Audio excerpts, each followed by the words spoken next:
Well, my self निर्माण, welcome back to the channel with a new video. मैं तुम्हें बताता हूँ कि आज हम क्या करने वाले हैं, कैसे किस तरीके से किन चीजों को लेकर जाएंगे।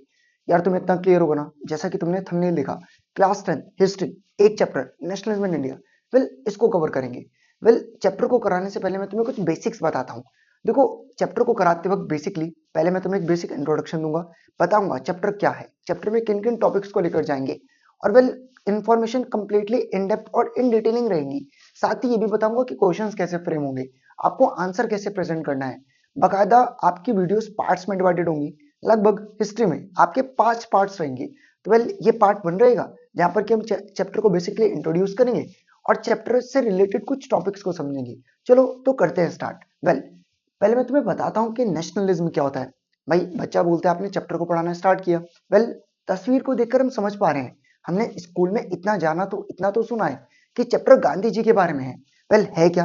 अब गांधी जी के बारे में रहेगा क्या चैप्टर? नहीं, ऐसा तो नहीं है। और पर्टिकुलरली आप इंडिया के पॉइंट ऑफ व्यू से क्या बताएंगे? चलो तो करते हैं स्टार्ट। पहले समझते हैं एक्चुअली में नेशनलिज्म इन इंडिया में नेशनलिज्म का मतलब क्या है। Nationalism is a combination of two words, national plus ism. Ism represents ideology. यार नेशनलिज्म एक सोच को कहा जाता है, एक ऐसी सोच जिसमें कि तुम अपने देश को पसंद करते हो, अपने देश को प्यार करते हो, मतलब इन शॉर्ट देशभक्ति। मेरा एक सवाल रहेगा, क्या तुम्हारा जन्म इंडिया में हुआ? ऑब्वियस। तो क्या ये फीलिंग तुम्हारे अंदर बाय बर्थ थी क्या कि तुम इंडिया को पसंद करते थे? नहीं यार, ऑब्वियस मैं तुमसे पूछता हूँ कौन सा देश महान, तुम कहोगे भारत। और एक्चुअल में मुझे मेरा देश कितना पसंद है और मेरे अंदर कितनी देशभक्ति की फीलिंग है, ये बातों से बयान नहीं होता, ये महसूस करते हैं। एग्जाम्पल, इंडिया पाकिस्तान का मैच चलता है, किसको सपोर्ट करते हो? इंडिया। इंडिया और चाइना का मैच चलता है, सबकॉन्शियसली अनजाने में भी तुम किसको सपोर्ट करते हो? इंडिया। तो ऑब्वियस यार ये झलकता है। कल को यार इंडिया में कोई भी एक आर्मी का सोल्जर, क्या बॉर्डर सेना पर, मतलब सैनिक अपना जो इंडिया का बॉर्डर है, क्या वहां पर जाकर जान दे रहा है सीमा पर? ऑब्वियस, किसके लिए? देश के लिए। तो एक्चुअल में भारत माता की जय, मतलब कहने का मतलब है। तो तुम्हें नहीं लगता कि हम लोग एक्चुअल में अपने देश को पसंद और प्यार करते हैं? यार यही फीलिंग नेशनलिज्म होती है। और ये फीलिंग तुम बाय बर्थ लेकर पैदा नहीं हुए थे, ये फीलिंग तुम्हारे अंदर क्रिएट हुई। यार बताता हूँ कैसे। मुझे एक बात बताओ, तुमने चाइना में जन्म लिया होता तो तुम्हारे लिए अच्छा देश कौन सा होता? चीन। तुमने पाकिस्तान में जन्म लिया होता तो तुम्हारे लिए अच्छा देश कौन सा होता? पाकिस्तान। ऑब्वियस, एग्री करोगे, रिलेट करना। कभी भी किसी भी देश के लोगों से पूछो, वो अपना ही देश बेहतर बताएंगे। यार ऑब्वियस है ना, हर माता पिता को अपना बच्चा अच्छा लगता है और हर बच्चे को अपने माता पिता अच्छे लगते हैं। इसको इस तरीके से रिलेट करो। यार तुम जिस घर में पले बड़े और जन्मे हो, वो माता पिता तुम्हारे बायोलॉजिकल हैं, उन्होंने ही तुम्हें जन्म दिया और उन्हीं के साथ तुम रहते हो, तो तुम्हें वही माता पिता अच्छे लगते हैं, उनके साथ एक लगाव होता है। अब यार तुम्हारे बायोलॉजिकल मदर फादर कोई और थे और तुम्हें अडॉप्ट कोई और करता है। तो जो मदर मदर और फादर तुम्हें अडॉप्ट करते हैं, जिनके साथ तुम बड़े हो रहे हो, अल्टीमेटली तुम उनको ज्यादा पसंद करोगे। क्योंकि एक्चुअली में तुम जिन लोगों के साथ रहते हो, उठते हो, बैठते हो, तुम उनके साथ ज्यादा कंफर्टेबल फील करते हो, उनके साथ तुम इमोशनली अटैच होते हो। यार ऑब्वियस है ना, तुम स्कूल में जिन लोगों के साथ उठते बैठते हो, क्या वो दोस्त बन जाते हैं? बस यही। तो नेशनलिज्म की फीलिंग, देशभक्ति की फीलिंग, ये तुम बाय बर्थ लेकर पैदा नहीं होते, इसको क्रिएट किया जाता है। यार तुम्हें बताया जाता है कि तुम्हारा देश महान है, तुम्हें तुम्हारा नेशनल एंथम जनगण मन सिखाया जाता है, तुम्हें तुम्हारा नेशनल सॉन्ग वंदे मातरम बताया जाता है। तो वो चीज मैं तुम्हें बता रहा हूँ, ये झंडा तुम्हें बताया गया है कि ये भारत का है। तो ये फीलिंग को क्रिएट किया गया। अब कैसे, क्यों, किस तरीके से, वो ही हम समझेंगे। यार मुझे एक बात बताओ, इसको और एक एग्जाम्पल से रिलेट करो। यार मेरा ना एक छोटा भाई है और मैं और वो बहुत झगड़ते हैं आपस में, हमारे बीच में बनती नहीं है, आपस में झगड़ते हैं। लेकिन अगर कोई बाहर वाला आकर उससे परेशान करता है या मुझे परेशान करता है, तो हम यूनाइटेड हो जाते हैं। तब हमें पता चलता है कि हम दोनों भाइयों में प्रेम है, बस वो चीज। तो एक्चुअली में ना, इंडिया में जो फीलिंग थी नेशनलिज्म की, ये कहाँ से आएगी, वो चीज हम समझेंगे कि चीजें कैसे इवॉल्व होंगी। हमारे अंदर एक सेंस ऑफ आइडेंटिटी कि हम एक हैं, बिलोंगिंगनेस कैसे क्रिएट होगा। मैं तुम्हें ये बताऊंगा कि इंडिया में कॉन्शियस क्लास इमर्ज होगी, जिन्हें अपने राइट्स के बारे में पता होगा। यार ब्रिटिशर्स के पॉइंट ऑफ व्यू से चैप्टर रहेगा। 1947 से पहले ब्रिटिशर्स इंडिया पर रूल करते थे, हमें एक्सप्लॉइट करते थे, नुकसान पहुंचाते थे। हमें नहीं पता था ये बात। हमें कैसे पता चला, हमने कैसे ब्रिटिशर्स के अगेंस्ट प्रोटेस्ट किया, कैसे हम कॉमन एक गोल को अचीव करते हैं। यार तुम्हें बड़ा अजीब लगेगा जानकर कि ब्रिटिशर्स के कारण हिंदू मुस्लिम की यूनिटी भी अचीव हुई है। क्यों? यार हिंदूज को भी कौन परेशान करते हैं? ब्रिटिशर्स। मुस्लिम्स को भी कौन परेशान करते हैं? ब्रिटिशर्स। इस चैप्टर में इन डेप्थ बताऊंगा। तो चाहे मैं हिंदू हूँ, चाहे मैं मुस्लिम हूँ, हम सभी का कॉमन एनिमी कौन है? ब्रिटिशर। तो वो चीज तो मैं बताऊंगा, एंटी कॉलोनियल मूवमेंट्स क्या होते हैं, कैसे ब्रिटिशर्स के अगेंस्ट हमने कुछ एक्शंस लिए, बस वही सब चीजें जो कि हम इस चैप्टर में क्या करने वाले हैं, क्या करने वाले हैं, कवर। यार वेल अगर मैं बातचीत करता हूँ तो वेल यार वो एक वीडियो क्लिप थी जो चला नहीं सकता, एक्चुअली में वो वंदे मातरम था। तुम जाकर यूट्यूब पर सुनना, वेल तुम्हें पता चलेगा कि ऐसे सॉन्ग्स कितना इंपॉर्टेंट रोल प्ले करते हैं तुम्हारे मन में देशभक्ति को जगाने के लिए। तो वेल तुम गूज बम्स फील करते हो तो वो सब चीजें हैं। यार चैप्टर ना सीक्वेंस में रहेगा, जब मैं तुम्हें चैप्टर कराऊंगा और बताऊंगा, मैं सीक्वेंस में तुम्हें चीजें बताऊंगा। कैसे? जैसे मैं तुम्हें बताऊंगा वर्ल्ड वॉर 1 के बारे में, खिलाफत मूवमेंट के बारे में, non cooperation movement, CDM, salt march. यार मुझे एक बात बताओ, वेल तुमने चाय बनाई है, चाय ऑब्वियस हो सकता है तुम चाय का शौक रखते हो, वेल चाय नहीं तो कॉफी तो यार मुझे लगता है कि इंपॉर्टेंट है, क्योंकि बीइंग अ स्टूडियस स्टूडेंट तुम्हें कैफीन चाहिए होता है कि ताकि तुम रात को देर तक जग सको, और बच्चा उसको उस केस में कॉफी का यूज करता है ना। तो वही चीज यहाँ पर है कि एक्चुअल में जब तुम चाय या कॉफी बनाते हो तो एक सीक्वेंस ऑफ स्टेप्स को फॉलो किया जाता है। तो बहुत सारे मूवमेंट्स होंगे इस चैप्टर में। कौन लॉन्च करेगा? गांधी जी। क्यों? ब्रिटिशर से आजाद कराने के लिए। कैसे? क्या क्या क्या वो मूवमेंट्स है सब हम पढ़ेंगे। तो चीजें बहुत सीक्वेंस में जाएगी। वेल वही बताऊंगा वर्ल्ड वॉर 1 क्या है, खिलाफत मूवमेंट क्या है, नॉन कॉपरेशन मूवमेंट क्या है, सीडीएम क्या है, सॉल्ट मार्च क्या है, और सेंस ऑफ कलेक्टिव बिलोंगिंगनेस की फीलिंग हमारे अंदर कैसे डेवलप हुई। तो वेल अभी तक जो चीजें मैंने तुम्हें बताई एक बेसिक इंट्रो था। मेन आपका जो चैप्टर है वो यहाँ से स्टार्ट होता है।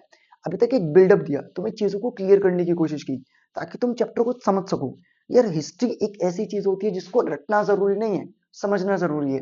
वेल मेरा हमेशा मानना रहा है, और बीइंग अ टीचर लगभग मुझे 8 साल हो गए, और जब भी मैंने पढ़ाया तो हिस्ट्री को समझाते वक्त मैंने दो बातों का ध्यान रखा कि एक, मैं तुम्हारे मन में सवालों को डालूं ताकि वो सवाल से ऑटोमेटिकली, भाई बच्चा पूछता है कि सर आपको कैसे हिस्ट्री याद रहती है, तो मैंने अपने माइंड में कुछ क्वेश्चंस को फिट किया है, तो अल्टीमेटली उसका आंसर खुद ब खुद निकल जाता है। वही मैं तुम्हारे माइंड में फिट करूंगा। यार मेरा एक सवाल रहेगा, जब मैं चैप्टर को स्टार्ट करूंगा मैं 1914 से करूंगा। 1914 याद करो, क्लास 9 तुमने पढ़ा था वर्ल्ड वॉर 1, वहां से टॉपिक स्टार्ट रहेगा। लेकिन मेरा एक सवाल है यार कि ब्रिटिशर्स तो इंडिया में बहुत पुराने समय से रूल करते आ रहे हैं, ऐसा तो नहीं है कि ब्रिटिशर्स ने अभी रूल करना स्टार्ट किया।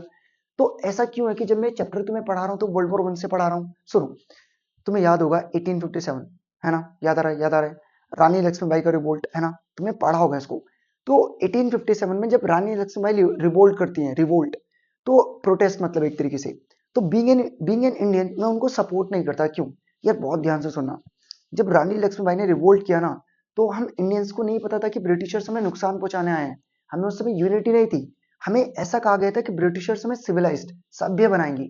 लेकिन जब मुझे पता चलता है कि एक्चुअल में ब्रिटिशर मुझे नुकसान पहुंचाने आए थे, तब मैं प्रोटेस्ट करता हूँ। तो हम इंडियंस को कब रियलाइज होगा कि ब्रिटिशर्स के इंडिया में आने के मंसूबे अच्छे नहीं थे, वो हमें एक्सप्लॉइट करना चाहते थे। वो रियलाइजेशन होता है हमें वर्ल्ड वॉर 1 के टाइम पर, वर्ल्ड वॉर 1 के बाद। तो वहीं से टॉपिक स्टार्ट होगा कि एक्चुअल में वर्ल्ड वॉर 1 में क्या हुआ, और कैसे हम इंडियंस को पता चला कि ब्रिटिशर्स को लेकर जो एक मोटिव है इंडियंस का वो अच्छा नहीं है, और अल्टीमेटली वो इंडिया की इकोनॉमी को नुकसान पहुंचा रहे हैं। और वहां से हमें लगा कि अब ब्रिटिशर्स को निकाल भगाते हैं। तो वहां से टॉपिक स्टार्ट होगा। चलो तो करते हैं स्टार्ट।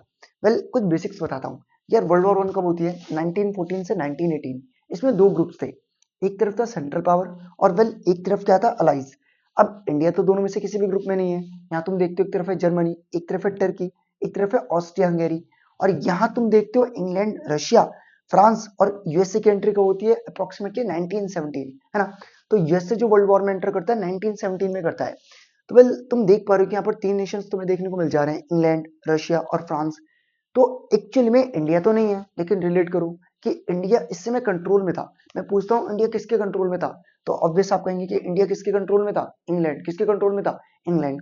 तो हमने डायरेक्टली वॉर में पार्टिसिपेट नहीं किया, इनडायरेक्टली किया। कैसे? सुनो, अब यार जब वॉर होगी तो डंडे और लाठी से तो नहीं होगी।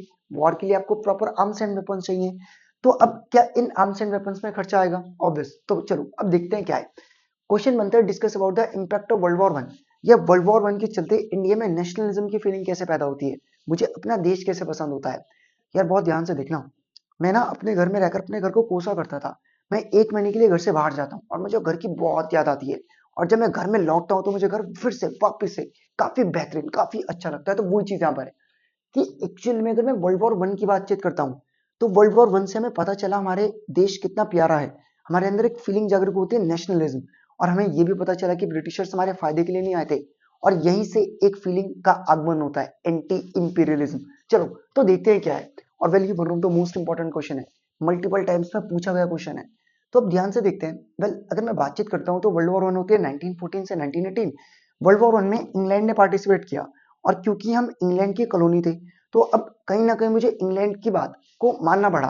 अब वॉर इंग्लैंड में हो रही है, वॉर लड़ी जा रही है आर्म्स एंड वेपन से, तो उन्होंने अपने वॉर एक्सपेंडिचर को पूरा करने के लिए इंडिया में क्या बढ़ा दिया, टैक्सेस। समझ गए? इंडिया में एक नए टैक्स को इंट्रोड्यूस किया, इनकम टैक्स। लड़ाई लड़ता है इंग्लैंड, खर्चा करता है इंडिया, क्या चीज सही है? नहीं। इसके अलावा अगर तुम बातचीत करते हो, जो असेंशियल कमोडिटीज थे उनके प्राइसेस डबल हो गए। मतलब रोटी कपड़ा मकान लगभग 5 सालों में 1913 से 1918 जो चीज 2 रुपए की आती थी 4 रुपए की हो गई। दिक्कत किसको हो रही है? कॉमन पीपल को। यार मुझे एक बात बताओ, यार कल को होता ही है कि तुम्हारे दो दोस्त आपस में लड़ते हैं, पर्सन ए पर्सन बी, फिर तुम जाते हो, तो लड़ाई किसकी? इंग्लैंड की। लड़ कौन रहे हैं? इंडियंस। अब यार मुझे समझ नहीं आ रहा कि मेरी लड़ाई नहीं है, मैं लड़ता हूँ, चोट मेरे लग जाती है बिना किसी कारण के। तो यहाँ पर ये भी एक दिक्कत थी कि वेल होता क्या है पर्टिकुलरली कि फोर्स रिक्रूटमेंट किया जा रहा था। फोर्स रिक्रूटमेंट समझते हो क्या है? जबरदस्ती इंडियंस को सोल्जर्स बनाकर वर्ल्ड वॉर में लड़ने के लिए भेज दिया जा रहा था। और यार ये चीज सही नहीं है। अगर मैं तुमसे कोई काम करको जबरदस्ती करवाता हूँ, क्या गुस्सा आएगा? यहाँ हमें पता चल रहा है कि ब्रिटिशर्स हमारे फायदे के लिए नहीं आए।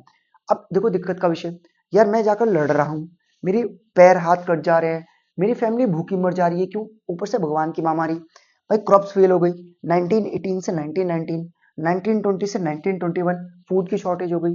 फूड की शॉर्टेज होने के पीछे का कारण क्रॉप फेलियर। भाई हम इस समय बीइंग अ फार्मर, मेरे पास कोई परमानेंट इरिगेशन की तो सुविधा नहीं थी। मैं तो किस पर डिपेंडेंट था? बारिश। बारिश अच्छी तो फसल अच्छी, बारिश बेकार तो फसल बेकार। इन सब चीजों के चलते हमारी क्रॉप्स क्या हो जाती है? फेल। क्या हो जाती है? फेल। और देखते ही देखते एक महामारी फैलती है। महामारी को कहा जाता है एपिडेमिक। और जो बीमारी फैलती है वो कौन सी? इन्फ्लुएंजा। देख लो कितनी दिक्कतें हैं। इसके चलते 13 मिलियन लोग मारे जाते हैं। और यहाँ पर अब मुझे एक चीज क्लियर हो चुकी थी कि ब्रिटिशर्स मेरे फायदे के लिए तो नहीं आए, मुझे एक्सप्लॉइट करने आए हैं। और यहाँ से हम लोगों के अंदर एक फीलिंग डेवलप होती है, कौन सी? नेशनलिज्म। और उसी फीलिंग को क्या कहा जाता है? Anti imperialism. समझ गए? तो वेल अगर तुम्हारे मन में सवाल है कि वर्ल्ड वॉर वन का रिजल्ट क्या रहा, तो ऑब्वियस जो इंग्लैंड वाली साइड है वो जीत जाती है और इंडिया वाली साइड हार जाती है। अब यार ये बस मैंने ऐसे ही लगाया कि एक्चुअली में ना जब मुझे ये पता चला कि ब्रिटिशर्स मेरे फायदे के लिए नहीं, मुझे एक्सप्लॉइट करने आए हैं, ये मुझे पता चलता है कब? वर्ल्ड वॉर वन के बाद। तो मैं एक लीडर की आवश्यकता थी, वो लीडर जो कि हमें चैनलाइज कर सके। यार तुमने इस समय यंग हो, तुम्हारे अंदर काफी ज्यादा एनर्जी है, अगर उस एनर्जी को राइट डायरेक्शन में चैनलाइज ना किया जाए तो वो वेस्ट हो रही है। तो इसी तरीके से बीइंग एन इंडियन मुझे पता है कि मेरे साथ गलत हो रहा है, मुझे आवश्यकता थी एक लीडर की। और अब यहाँ पर एंट्री किसकी होती है? Gandhi ji, the super hero. Well Gandhi ji अब ये क्या, क्यों, कैसे आए और किस सोच के साथ आए, वेल वो हम कंटिन्यू करेंगे अगले पार्ट में। तो वेल मुझे लगता है कि तुम्हें क्लियर होगा कि यहाँ पर गांधी जी आ चुके हैं और गांधी जी एक सोच सोच सत्याग्रह के साथ आए हैं। अब ये सोच क्या है, कैसे गांधी जी से प्रेरित है और कैसे ये सोच इन फ्यूचर बदलाव लेकर आएगी, वेल वो मैं तुम्हें बताऊंगा। और यही सब तुम्हारा एक मेन चैप्टर स्टार्ट होगा जहाँ पर कि हम पूरी प्रॉपर तरीके से सीक्वेंस ऑफ इवेंट्स को पढ़ेंगे। मेरा इस चैप्टर को कराने का अपना एक तरीका रहेगा, मैं कहानी टू कहानी चीजें लेकर जाऊंगा। इसके बाद जो कहानी है वो अलग तरीके से जाएगी, फिर आगे कहानी अलग तरीके से जाएगी। तो वेल मिलते हैं अगले पार्ट में, यहाँ पर कि मैं तुम्हें आगे के टॉपिक को क्लियर करता हूँ। इस टॉपिक तक जितना हमने किया मुझे लगता है कि क्लियर होगा। इसके बाद हम गांधी जी के आने के बाद क्या क्या मूवमेंट्स होंगे उनको कंसिडर करेंगे। Well thank you.